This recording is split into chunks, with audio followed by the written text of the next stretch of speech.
Eh oui, peuple congolais, le DV Loterie est de retour.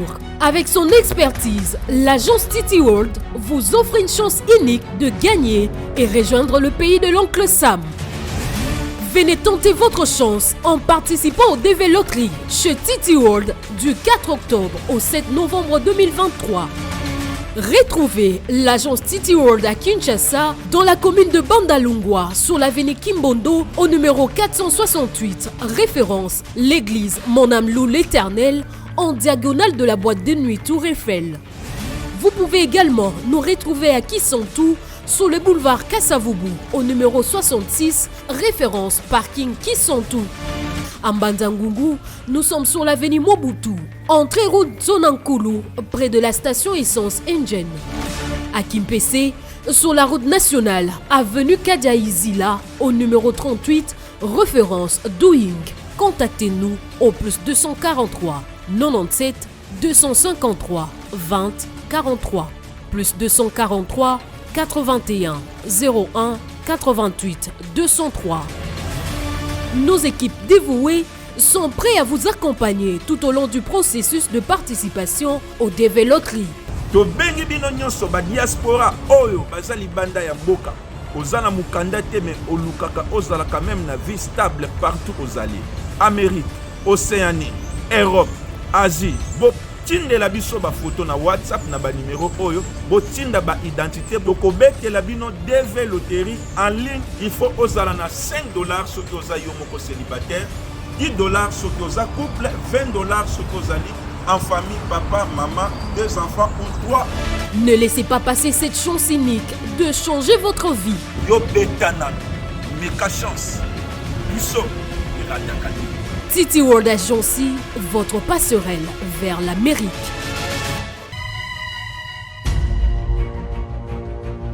Mbote Rabino, Balandignon, sur Abosolo Télévision, la seule chaîne au cœur des investigations. Merci encore une fois pour la confiance et la fidélité. Tokutani Lelo, un honneur, un réel plaisir de vous savoir nombreux devant vos petits postes téléviseurs.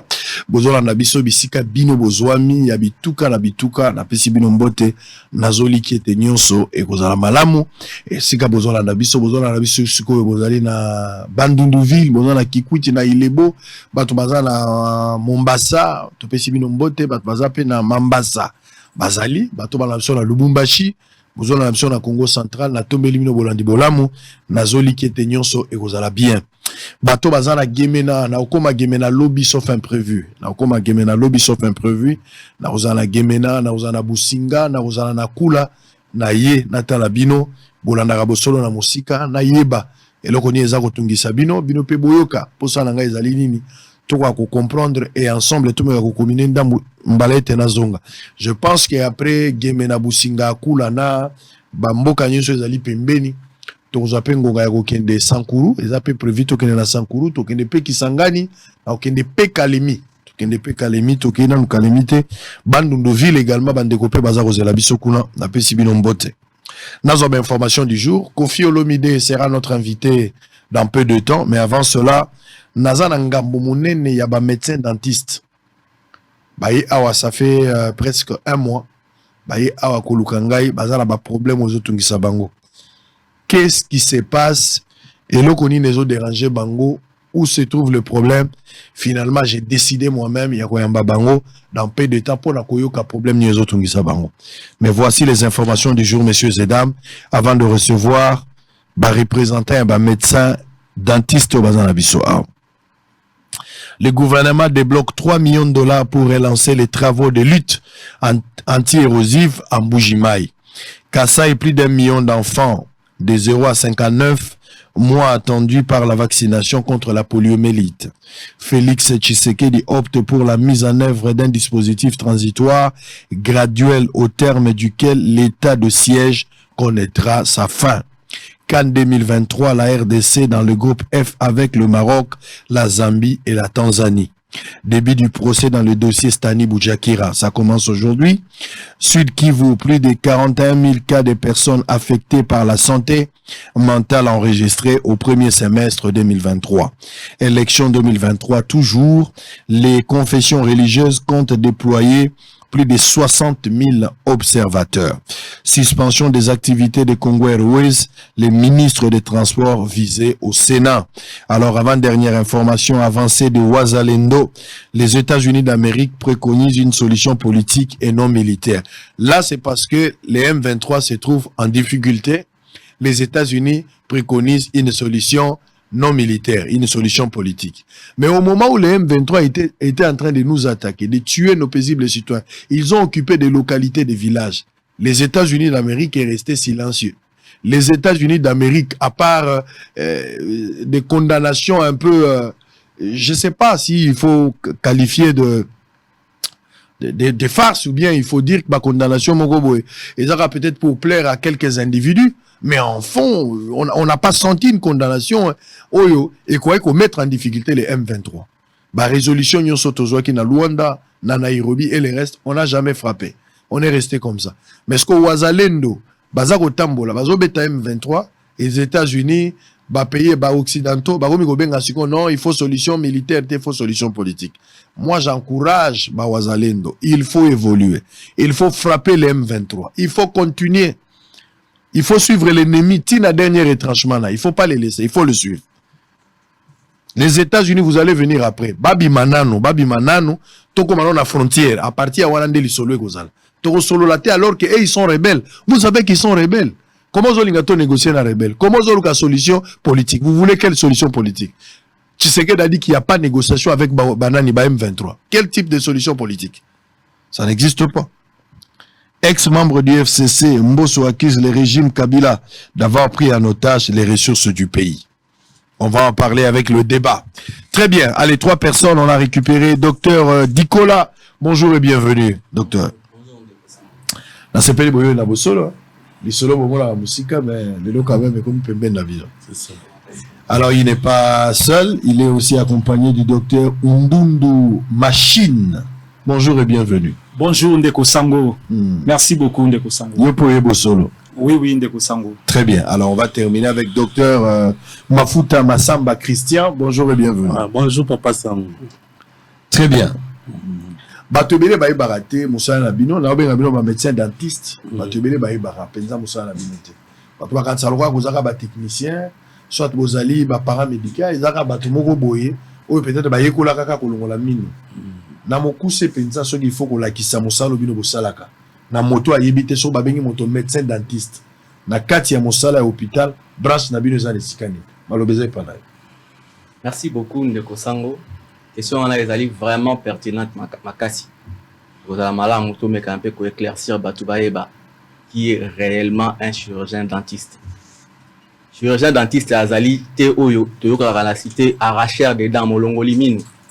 C'est vrai. À un certain moment, ceux qui m'ont dit que que tous les sous un recours sous tout l'ongolaka. Mais eza yango wanandete kaka musala ya chirurgien dentiste. Chirurgien dentiste azali médecin à part entière ou asali université de Kinshasa na faculté de médecine. Aujourd'hui faculté de médecine dentaire. Et chirurgien dentiste na université la kise kaka musala ya kolongola mite. Chirurgien dentiste azawana pona prévention. Parce que minu tango ebandaka kosala kobela ebandaka mbala moko te na didusu ebandaka nanu muke et ceux qui mutu aye na hôpital bien avant chirurgien dentiste aza capable ya ko prévenir maladie wana ekende mosika te. Chirurgien dentiste aza wana pona ko pesa solution ceux qui maladie et s'installer déjà, c'est-à-dire que carie dentaire ou n'importe quelle maladie bico-dentaire est s'installer chirurgien dentiste aza pona ko soigner yango. Mais ce qui l'inu ya mutu et se détériorer makasi et que chirurgien dentiste azali sous une possibilité ya ko récupérer yango te, et c'est en ce moment là que chirurgien dentiste akendaka na recours na ya suka o ezali extraction dentaire. Et après extraction dentaire chirurgien dentiste atikaka mutu pe munoko poete parce que on dit que la nature a horreur du vide. Place balongoli linu eloko moko ya mabe ko sala ekoki ko sala na kati wana. Alors chirurgien dentiste ayaka na solution moko na otobengi prothèse dentaire.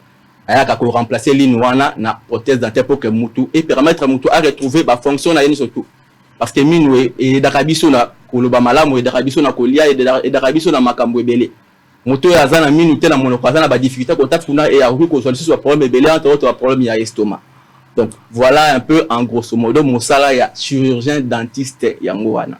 Dans un molongolimi ou kakate. Exactement. Très bien. Est-ce que vous avez un généraliste? Tout le monde a battu un généraliste. D'abord, au départ, avant de spécialité, à dentiste. Oui. Bon, oui, merci, Papa Sango. Métier dentaire, comme nous sommes au Baka, d'après c'est simplement mon cousin à Potokota Mozindo, ce qu'on a dans la section scientifique, au coup de biochimie, au coup de maths physique. Et puis, nous avons atali option mathématiques, RBL, au coup de biochimie, batembele. Dernièrement, qu'on a médecine dentaire. Tant qu'on est dans l'université, dans la faculté de médecine, on peut ça un choix. On dit ça la choix ni. On ça la bico-dentaire ou ça la biomédicale. Selon cursus au Hollanda, on au coma soit médecin dentiste, soit comme généraliste. Mais biso nous surtout pe to kendagasu musika. On a comme chirurgien dentiste, azar chirurgien dentiste généraliste. Mais on va approfondir sur mayele makasi na kata minu na munoko akoma orthopédiste dentofacial, akoma chirurgien maxillofacial, akoma chirurgien stomatologue, akoma prothésiste, ba option est belé. Mais na robaksande ko pour la définition to retenir à mutuya et comme na mibeko na loi où ils ont créé ordre national de chirurgien dentiste. Et le chirurgien dentiste est un médecin spécialisé en chirurgie dentaire qui assure la prévention, le diagnostic, le traitement des pathologies de la bouche, des dents et de la mâchoire. Donc, ils ont minouté. Ils ont minou, monoko, mâchoire, nyon surtout awa, ils ont biso dentiste. Pe loi et lobby, l'article 6, ni ne peut exercer la profession de chirurgien dentiste s'il n'est pas inscrit au tableau de l'ordre. C'est-à-dire, ceux qui ont au côté de la faculté de médecine, au premier option na yo. Ceux qui ont mis chirurgien dentiste, ok, na ordre, national de chirurgien dentiste, aussi le numéro d'ordre. Maramba médecine dentaire général, ticket là, bango basal.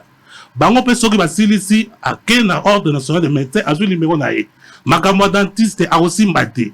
Ceux qui ont aussi mis au péché na exercice illégal de l'art de guérir. Yango, kozanga koyeba, musala dentiste. Kozanga koyeba, o yaza dentiste, yango za koza malade na biso lelo. Eza mingi bato batangi na campus te.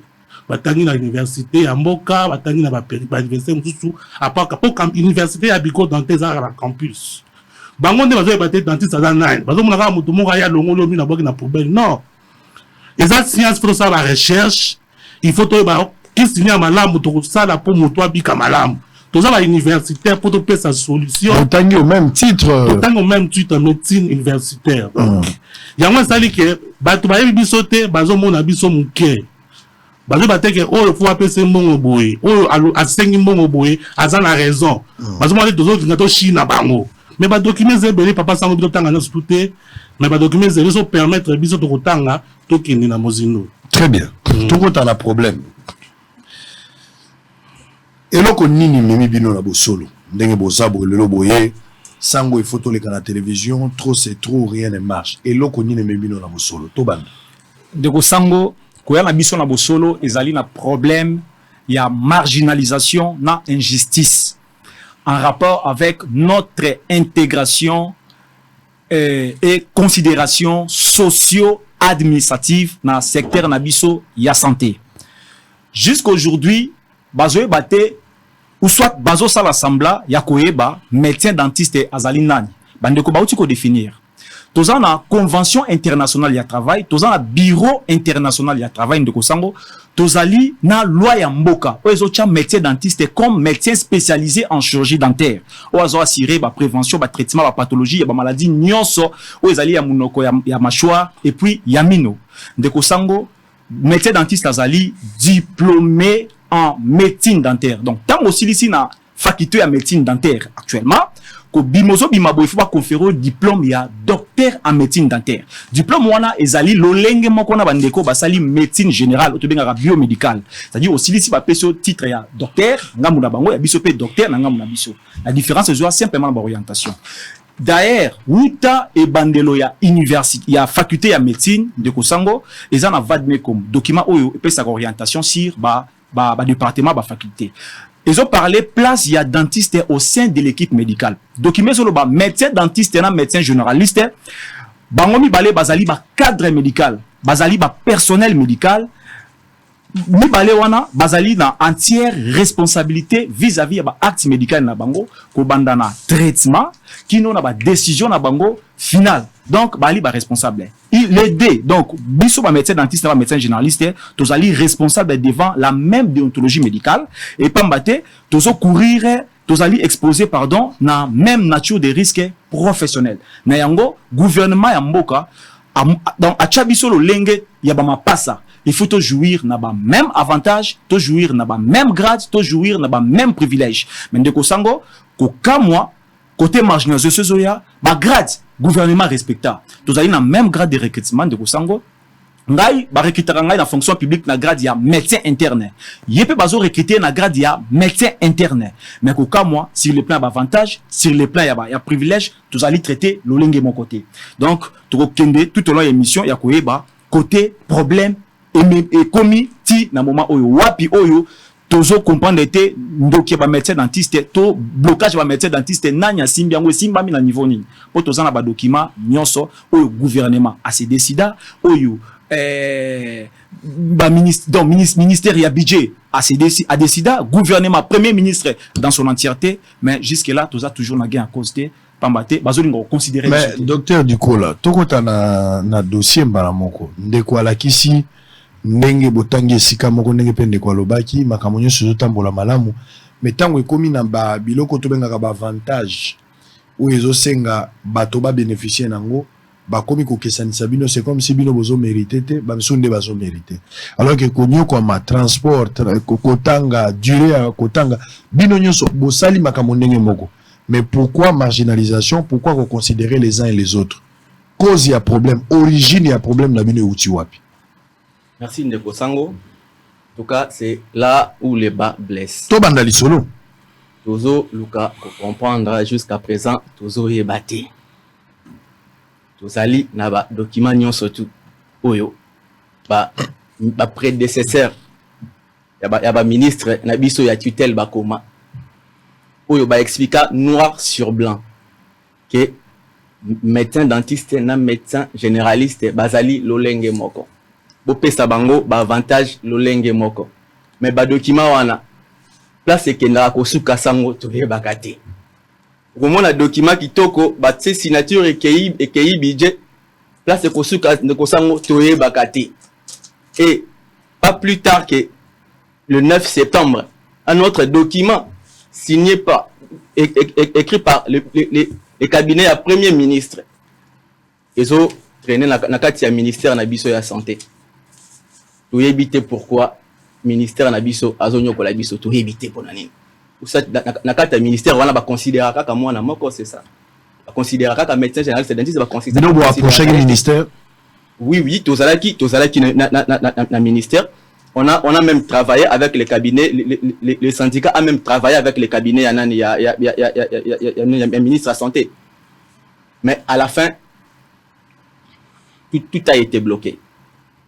On ne sait pas comprendre.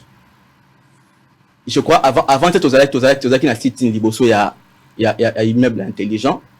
Tozalaki mon akele pour na pourquoi makambo na biso exact toujours na ba solution té. On devait normalement être reçu par les ministres mais il était empêché bien qu'il était là mais azalaki empêché maki biso e pas ya dire kaba. Et c'était une longue histoire. Pour cette lettre là, il faut tozonga lisusu na commission interministérielle pour que va discuter en au commission actuellement makambo discuter la carte eza même pas makambo ya ba prime de risque eza makambo plus ya ba avancer en grade donc ndeko sango toujours comprendre té et notre grand problème se trouve d'abord dans le ministère na biso ya tutelle. Docteur alors le problème est dans le ministère ya tutelle nini oyo bazo pesa ba médecin généraliste oyo bazo pesa binoté. Bon, on a été sur permettre la zone à l'origine. Allez-y, origine, il y a problème, et puis la ligne, on va pas savoir. Quand on dentiste va former, on a campus, bailler, ça là, quitter la cité, nous avons déjà. Mais quand on a mise à jour, mise au point, ça là qui est à niveau 1, n'a pas de comme de quoi lobby, qui nous sous en ordre. En plus, dans ça, le gouvernement a décidé. Habiter, bon considérer bateau comme des médecins à part entière. Mais ma belle, qui n'a, tango tokomozwa mbongo ndenge moko tango topusa en 2004 dentiste habite nga nazomona risque nange ko makasi nga toujours liboso aso ya malade nga toujours babiloko basonge ba ezotuba ngai makila na usi chaque jour batatuberculose bango oyo sida toloba te talamine te covid gouvernement bon boza raison bozwa prime de risque tokomi na 2005 bandeko habite biso pe toza médecin tozwa pe prime bon ngona za ba l'état bozwa prime basu pe ba prime mais mabe yaki tango ya ko luka ba matisa mbongo médecin dans la rébellion au biso biso muki biso ka 733 par ma pour qui peut prise en charge à 100 000 habitants au Congo basali makelele ba matisi mais muto ça que directeur à paye ya moma wana a élaboré liste ma bossa liste ba dentiste et carré salami na moment là ba comme na 500 et demi biso tika na 536 000 je crois ça 500 et déjà bino bozali na combien 186 biso tika na 180 to banaki na 186 donc évoluer telle différence c'est salami tango bango ba évoluer bango ba na 500 na 500 biso na 276 000 na moment wana tokelo ba directeur likamuni on a ça règle mais règle on va corriger et comme balon surtout comme ba lettre to tambola to ça ba kelele bango ba komiso ko avancer biso to motika ba na 700 to tika na ba biso 300 ba ye ba doubler bango ba 900 biso mbonga souke ba kisama na 2014 et ben ça va combien donc bon dans les lots donc 786 000 depuis 2014 bango ba combien na combien bango ba ye na 900 ba ke na 1 million 200 siko 1 million 400 siko ba comme na 1 million 600 pratiquement biso to na bibo après 2014 il ba biso 14 000 francs donc mabe manaka wana mais bon corriger ye directeur de paix akenda mais ba o ba yaka ba komi ba tuni ba documents ebela mais suite ezati tangu ministre na biso ya 2017 aye abakisa biso poko ma 700 dollars en 2014 abi na pe non moitié ba ndeko na bino bo vérifier makambo zo baso keza solo nga na sali requête na conseil administratif et administratif olilunga OK l'état requête ba a répondu ba confirmer que peut vous en mongo ndenge moko ni sangani document salango depuis 2017 ndenge ba lobaka na administration na biso en cause sabatu ce qui lettre administratif signé et ça contesté dans les 60 jours il est soit attaqué et comme d'office d'application mais biso depuis 2017 ministre biso to kende na budget ba pesa biso parti ou etikala poto kokana ti lelo tangu ya mabe makase yaki na suka ya babati bango 200 000 francs biso 0 francs en 2021 avec ça batu nyonso to santé bon mais ba bossa ni bata donc nous sommes des oubliés le ministère de la santé vous a considéré ba mati batu sumbongo biso 0 francs to tient makele na bébé intelligent makele ya makasi si tu as reçu par notre ministère il y a 2021 ministre Asel Bisso Mungani Asel Bisso PV ministre nazaki na kati ba délégation wana alobi effectivement na connaître les erreurs je vais réparer cette erreur na T1 2022 donc on va sabino bon na pesa baninga te na ko pesa bino mais si faut na ba sabino pe na ko ba sabino mais malheur à nous ministre Mungana qui PV zo pour là PV to ça a raison pour autant na so na data si allez-y tanga PV comme ça de vos malo. Bon, procès verbal entre le cabinet de son excellence monsieur le ministre de la santé publique, hygiène et prévention et corps de chirurgien dentiste. Suite à la revendication du corps de médecins chirurgiens dentistes au cabinet de son excellence monsieur le ministre de la santé publique, hygiène et prévention, avec une équipe de 2 chirurgiens dentistes et corps chirurgiens dentistes, a été reçu pour échanger sur les préoccupations majeures soumises à son excellence. Un mémoire a été également déposé par le représentant du corps médecin chirurgien dentiste. Il s'agit question ci-après. L'harmonisation et régularisation du taux de prime de risque au T4, à l'élément au T4. À l'issue de cette demande, le ministre a promis aux représentants du corps médecin chirurgien dentiste les aspects ci-après. La garantie sur l'alignement de T1 2022 et l'engagement probable. Quand on a exception mon coquet, hier moi la décision yé moko exacte. Il faut à tout na muninga na budget soki a plaider cannabis pour bija ça neni na ça pour côté na banque mondiale pour bazo bango pression ata neni na kolukata moi quelque chose pour pesa biso. Troisième point, la mise en place d'une commission de suivi entre l'équipe de médecins chirurgiens dentistes et cabinet de son excellence monsieur le ministre de la santé publique, hygiène et prévention. Le procès verbal tient lieu d'un cahier de charge entre les deux parties pour conclure un protocole d'accord.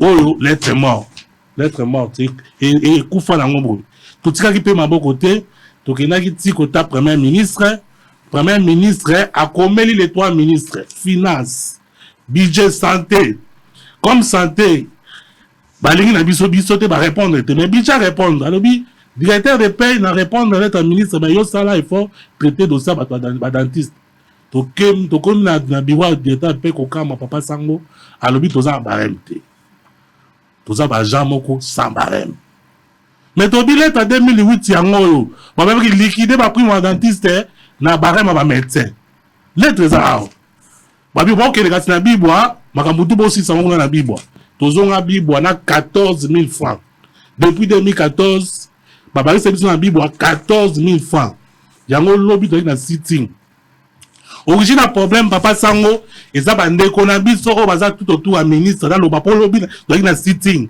na kotaki na délégation bandeko wana comme bayebi na bango biso te so tozo ba nani bazo mona ti tozo ko china ministre bazo ba tête dentiste aza nani et ça li ke bazo ni traiter dans dossier na biso te pour ba signer document ba preuve yango yo conseil d'université lobby enseignement supérieur et lobby faculté lobby na lobby te makambo mais bango habito que les sous OMS mais OMS c'est ça ni OMS c'est la organisation mondiale de la santé c'est-à-dire ba net ngaboye médecin ba recruter ba pesa ma formation ba benga expert mais après OMS c'est la FDI Fédération dentaire internationale so ba lingi ba que tout appelle la Fédération dentaire internationale so qui dentiste ont mérité te pour la OMS pe bandeko médecin ba se belé ba dentiste ba zaka okata pe OMS pas insister à document là botan un rapport ya OMS sur la santé bucco-dentaire aloba que maladie bucco-dentaire a un impact sur la santé en général. La considère le document là.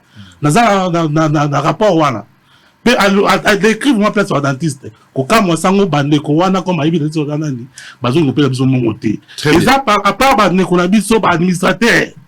Ba administrateur bango pe batangi na campus te batanga ba institut supérieur na ba institut technique médical. Amo la dentiste musali ko longa mine. Eza universitaire, eza cadre. Eza corps médical. Bo pese mbongo bango ba tuzo ko senga bango mbongo. Mais ceux qui sont musalo de cette dans serang. Et c'est avec psycho dollar net to bato à $300. Na cadre na secteur de santé, na on va $300 dans vie dans zona ko wat. Cadre na ke va na wat attaque cadre. Bon, la rotique en éco maloba bande comme tout ça. Donc je comprends que Mbongo voilà malgré Mbongo Babaxel Abino Bozoko Mara na $300 pour 700 000 OK. Oui ndeko. Ndeko sango eza pasi pe mawa na mboka na biso. Mais totika karte parce que tozo se combattre ndenge tolobaka toujours na cause ya Congo jusqu'à la mort. Problème o tokolanda yango tikino na suka. Ndeko sango ba sujet dentiste tozali mingi na mboka OT. À peu près 700. Depuis Congo ezala Congo na moya lelo tozali 733 sujets dentistes na fonction publique pour une étendue il y a plus de 100 millions. Dans l'ampleur, imaginez, raisonnez kaka combien obiso tozo en charge na kati ya mboka oyo. Un docteur to komi na niveau ya clochardisation ya kosenga mbongo pambate ministère na biso ache biso na difficulté. Nous sommes des cadres. 700 000 francs zelo konini. Ou letozwa comme na atana ba pays mususu libanda ndeko sango sa ministre d'investigation ko kendo rotunda. Libanda ya pona okutana médecin dentiste c'est pas des messes de quoi des messes à dire ndeko sango. Et ça li panango bato okutana médecin dentiste. Et puis libanda bazo traiter bango na même titre que ba spécialiste ya médecine générale. Bazo zo mbongo na terme na ndenge moko. Mais biso ana mboka tozo zo non loko là-bas, médecin généraliste, n'est pas texte, n'a pas lobby, mais tozoza, moins de la moitié, il y a plein de risques et oh, bango batu chaka. Tout ce qu'on a en de la période de coronavirus. Il faut mon que, comme si payer valeur y a médecin dentiste. La période de coronavirus, bah former équipe médicale moko, bah zuba minganga, bah aura déjà pas pris des risques comme d'habitude, mais bah créer bango équipe moko boy, bah c'est la spéciale spécialement pour na ba s'intéresser na batu oyo ya coronavirus ba tili bango ma prime moko boy pambate kuna liwe zali parce que coronavirus ezaki makamba liwa mais mutu ya coronavirus ba équipe wana ba sujet dentiste na kati ba la kité soki mutu abeli coronavirus tabeli pardon muta coronavirus abeli problème ya minu ya munoko il faut benga dentiste oyo ne fait pas partie de l'équipe wana aye à soigner. Allez-y comprendre. Maintenant c'est parce que ta cache ni mais la période wapi il y a coronavirus dentiste atoza la coronavirus soko ye akoye biso longola cache ni akosimba so ina yo obatnya so bazokima akomanipuler ba risque wana. Combien de sujets dentistes o ba kufi na période ya coronavirus au gouvernement kangi mi solo batelo mokote. Ba makambu nyonso. Ndeko sango bandeko na zasi ba leki un peu likolo mais nazongi mwa mukesima par rapport ya ndeko ya docteur Mafuta Otikoloba to komi na 1990 ba makambo e bandi lelote to komi na 1990 le gouvernement de l'époque Azoloba le ministre de la Santé lors de sa réunion du vendredi 6 juillet le gouvernement de la République d'Isaïe a examiné les doléances du corps médical paramédical et de l'administratif du secteur de la santé publique et a trouvé fondé les doléances des chirurgiens dentistes. En conséquence, les chirurgiens dentistes doivent être considérés comme des agents du corps médical à part entière et à fonction et grades égaux, être vus comme le médecin et jouir des mêmes avantages et privilèges. Ces différentes mesures seront d'application dès le 3e trimestre de l'année 1990. Depuis 1990, tout le monde a le droit de mouter kiti to melima ya pio. To komara na ba même avantage, na ba même grade, na ba même privilège. To avancer de Kosango. To ekokoma na 2005 nde buzo be ko banda wana. Et ako rappeler bande ko ba beloko moko prime ya risque o benga prime ya risque na kati ya mboka na biso ba banzango ezali ba médecin dentiste. Gouvernement Itali, Moussala tozo sala tous les jours médecin dentiste asimbaka makila, asimbaka soyi, asimbaka ba liquide biologique o ezali na ba haut risque. Pona makambo Itali disons ezali na ba haut risque. Mais ndeko sango gouvernement tanga jugé bongo aye kopé sa biso prime de risque. Abibi no fo ndozo prime de risque. Bande ko na biso ba tayi babit non, biso petoza ba minganga, toza ba médecin lokola bango. Pourquoi pas biso? Gouvernement aye kopé sa bango pe. To bandi ko kenge. Ensemble lokola bana mapasa. Mais tango ga grève ndenge actuellement grève ezali na secteur ya santé pona ba bande ko ba pro santé. Tango grève kuya komi réclamation to réclamer mama mbongo babakisa mbongo babakiseli kaka bango mbongo. Oh, biso te pona nini? Bino bozo fait partir na Sinamed. Tozali na Sinamed te biso pe tozali na ba syndicat na biso. Voilà bango ba syndicat biso pe tozali na ba syndicat na biso. Voilà.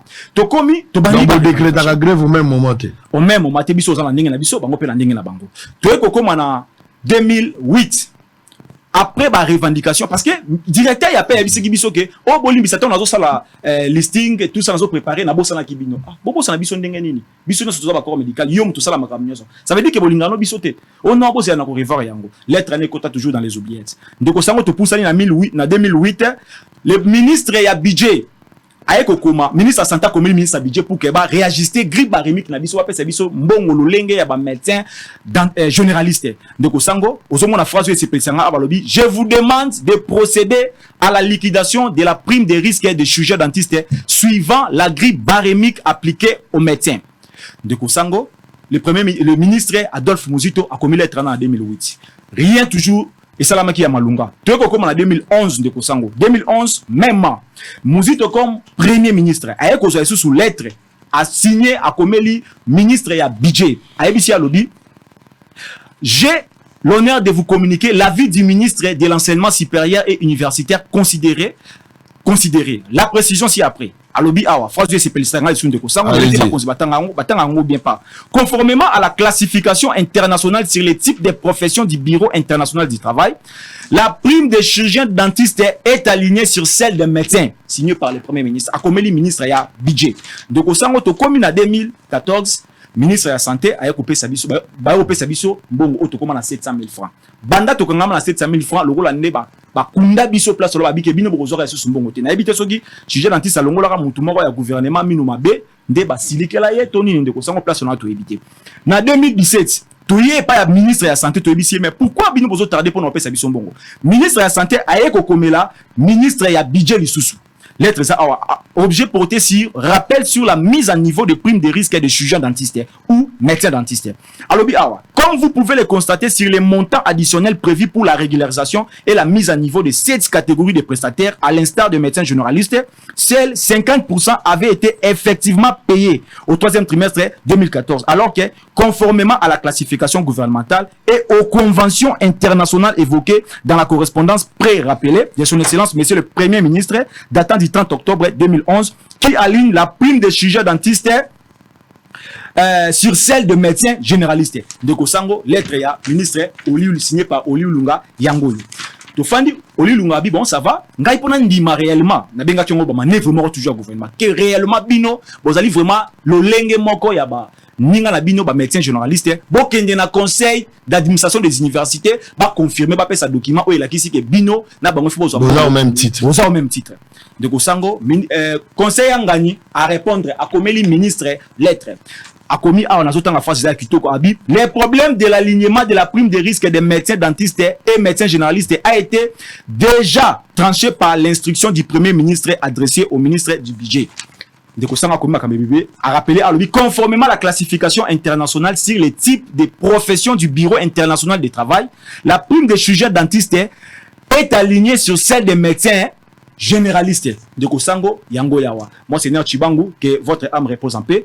Il a signé qui yango à l'époque.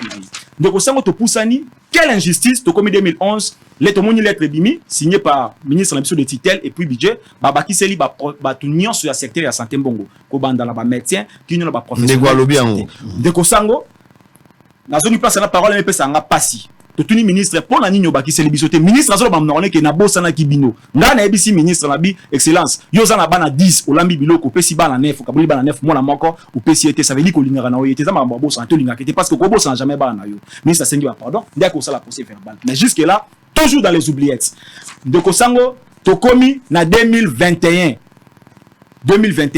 toujours en décembre après manifestation on a premier ministre après ces instructions et pas ya ministre ya santé abisi ya lobby joa ba disposition na muninga na yo premier ministre nani Sama Lokonde joa ba disposition na muninga na yo ya budget na ya finance pour na résoudre des problèmes ya ba médecin dentiste et durée et belé de Kosango ministre ya budget akomeli azonse le premier ministre lettre pour na kolakisa ke akomeli directeur ya cabinet zomona awa a monsieur le directeur de cabinet de son excellence monsieur le premier ministre abisi awa.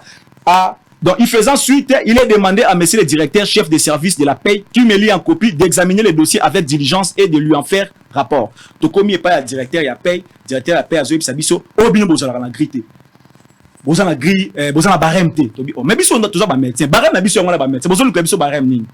Directement la moment wana, izaki na ba assise il fait ça la manampanzi ya Bibois, atelier mo faut ko tana ba professionnel nyon sur la santé na ba médecin na biso. Donc songo to komi kuna, to koma na nini kuna boy, bazo ke ndoko pesa biso barème ya ba professionnel ya santé. Donc ya ba technicien à labo, ya ba infirmier, ya ba administratif, ba biso au même barème. Tobi te ba bloqué ça la raté. To ko zonga to bisi premier ministre. Premier ministre ngani, aye ko koma lisusu document, a commis document de Kosango yango ozomona awa concerne réajustement de la grille barémique de la prime des risques ici des ateliers de Bibois. A commis toujours ministre de la santé. Musika Tewapi le 9 septembre. ABC a réajusté prime na biso. Alors l'enge toujours ya bande ko na biso. To komi kuna ministère ya santé de Kosango, musale bandaki malamu le 13 na bosani yangote. Le 13 septembre musale bandi. To fandi to bongisi pe prime. To réajusté makambu nyonso de Kosango. Et sili na lolenge ya bande ko na biso.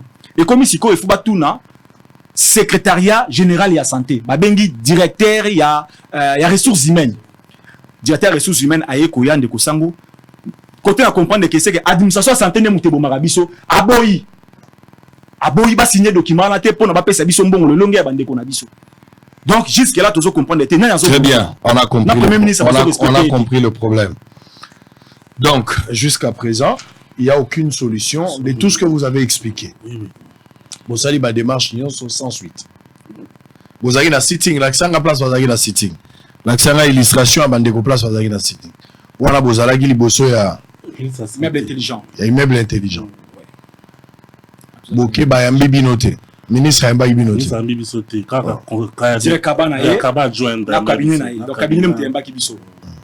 Donc, vous avez pour le moment, Baba Xambon, on a bino. Il y a des revendications là, bino monen. Papa Sango. Oui, tous les gens là. Médecine dentaire est une profession libérale. et puis ils sont réglementés par ordre. Quand on dit profession libérale, c'est des métiers dans l'AI. Nous sommes dans l'AI comme ça, là, dans le service, il y a l'État.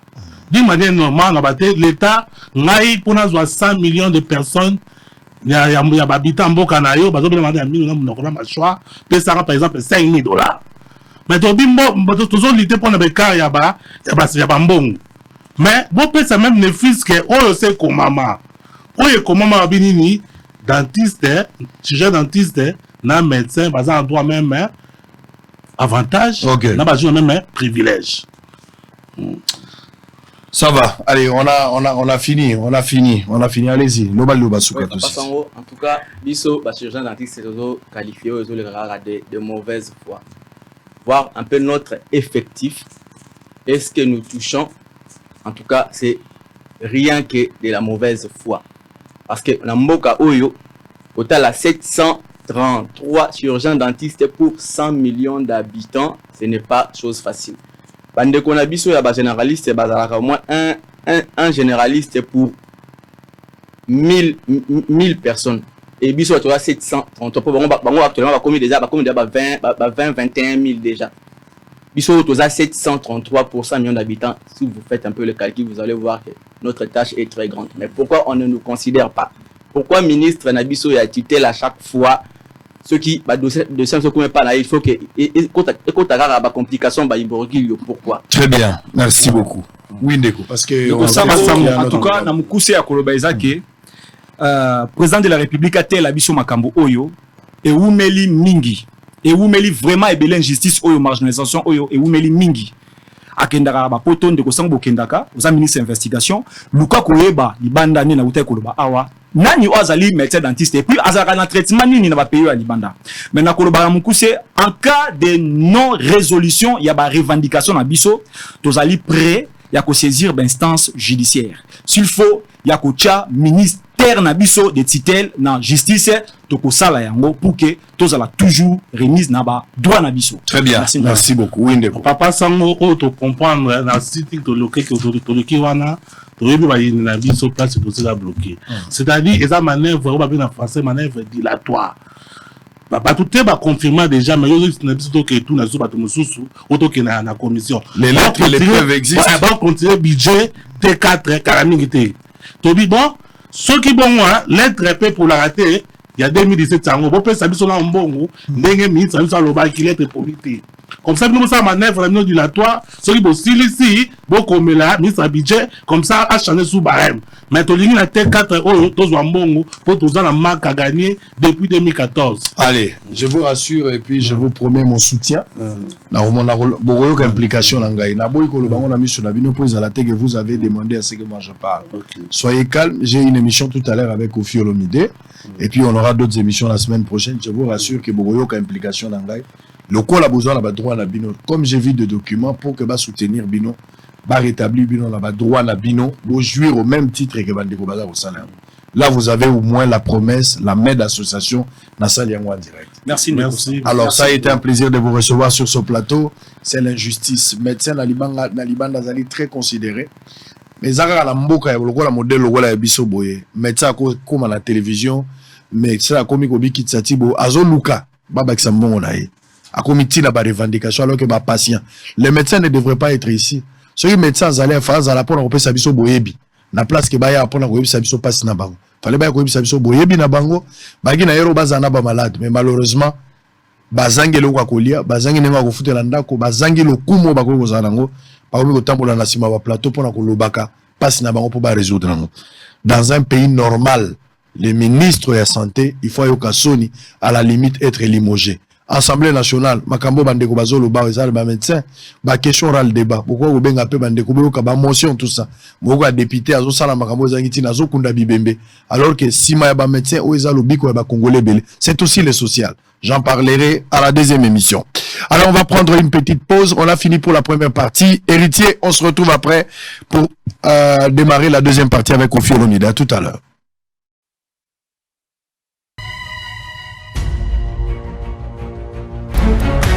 Et oui, Peuple congolais, le DV Loterie est de retour. Avec son expertise, l'agence Titi World vous offre une chance unique de gagner et rejoindre le pays de l'oncle Sam. Venez tenter votre chance en participant au DV Loterie chez Titi World du 4 octobre au 7 novembre 2023. Retrouvez l'agence Titi World à Kinshasa dans la commune de Bandalungwa sur l'avenue Kimbondo au numéro 468, référence l'église Mon âme loue l'Éternel en diagonale de la boîte de nuit Tour Eiffel. Vous pouvez également nous retrouver à Kissantou sur le boulevard Kassavubu au numéro 66, référence parking Kissantou. À Mbanzangungu, nous sommes sur l'avenue Mobutu, entrée route Zonankulu, près de la station essence Engine. À Kimpese, sur la route nationale, avenue Kadiaizila, au numéro 38, référence Doing. Contactez-nous au plus 243 97 253 20 43 plus 243 81 01 88 203. Nos équipes dévouées sont prêtes à vous accompagner tout au long du processus de participation au DV Loterie. tobengi bino nyonso ba diaspora oyo bazali banda ya mboka ozana mukanda te me olukaka ozalaka même na vie stable partout ozali Amérique, Océanie, Europe, Asie. Botindela biso ba photo na WhatsApp na ba numéro oyo botinda ba identité bokobetela bino DV Loterie en ligne. Il faut ozala na $5 soki oza yo moko célibataire, $10 soki oza couple, $20 soki ozali en famille, papa, maman, 2 enfants ou 3. Ne laissez pas passer cette chance unique de changer votre vie. Yo betana, meka chance. Biso, Titi World Agency, votre passerelle vers l'Amérique.